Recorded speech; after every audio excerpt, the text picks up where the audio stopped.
Evening guys, this is just a little spontaneous video I'm putting out there to talk about a new game I've been playing recently, which is called Firestorm Planetfall. Now this is a 10mm scale sci-fi game put out by Spartan Games.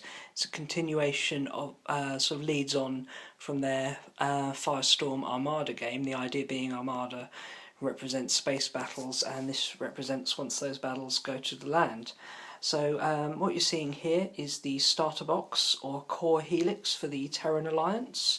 They're your basic human faction, and yeah, the core helix is kind of like the core of the army, similar to say a demi company with Space Marines, Decurion detachment with the Necrons, but the in Firestorm it's all built around these helixes. You have your core helix and then you add on additional helices such as heavy support, Leviathan, recon as additions to that.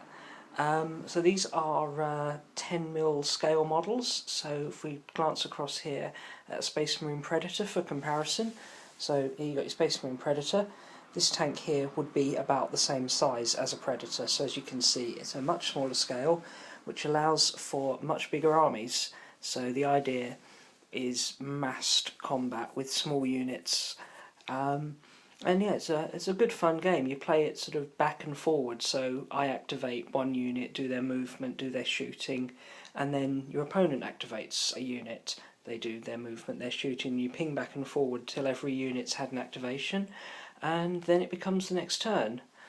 The game is fairly simple to pick up. I had my first game of it at the weekend, and by sort of the end we were pretty much confident on most of the core rules, obviously still having to look up other things, like how transports work, things like that, but it was a good little game. Just want to show you some of the nicest models here. These are shield tanks, so they put out like a shield generator to support the other units, and you've got this big bad boy here who's kind of like the I sort of see him as the Firestorm Planetfall equivalent of a Baneblade tank. Massive great tank.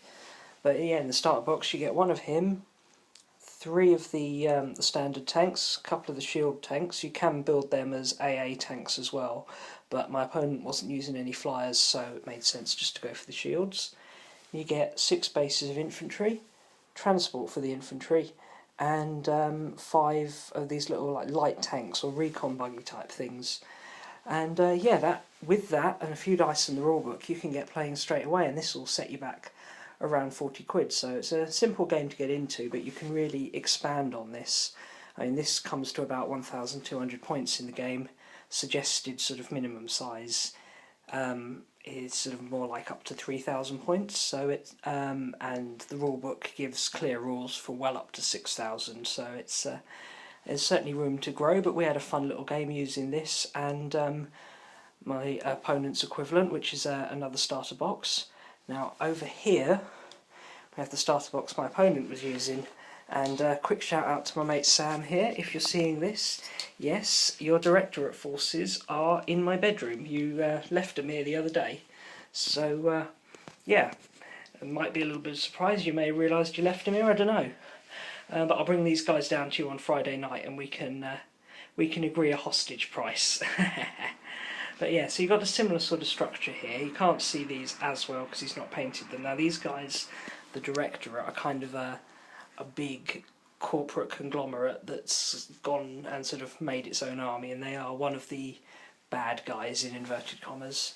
So you've got a similar structure with your main battle, big sort of huge tank here, 3 of the main battle tanks, infantry transport, a couple of bases of infantry, some recon buggies, but then these things here, rather than shield tanks, the directorate used cyber warfare tanks that kind of sort of haywire your electronics and all of that funk. So that's pretty cool. And although the armies use the same sort of basic force structure here, they do play quite differently. These guys have a little bit longer range. Their infantry transport has a really powerful gun on it, whereas mine favours shields. These guys tend to use plasma weapons that cause a lot of disruption. These guys have the big shields. Terrans, from what I can see, seems to be all about the shields and short-range firepower, whereas the directorate use their cyber warfare and their plasma guns. So yeah, like I said, it's Firestorm Planetfall from Spartan Games. Check it out.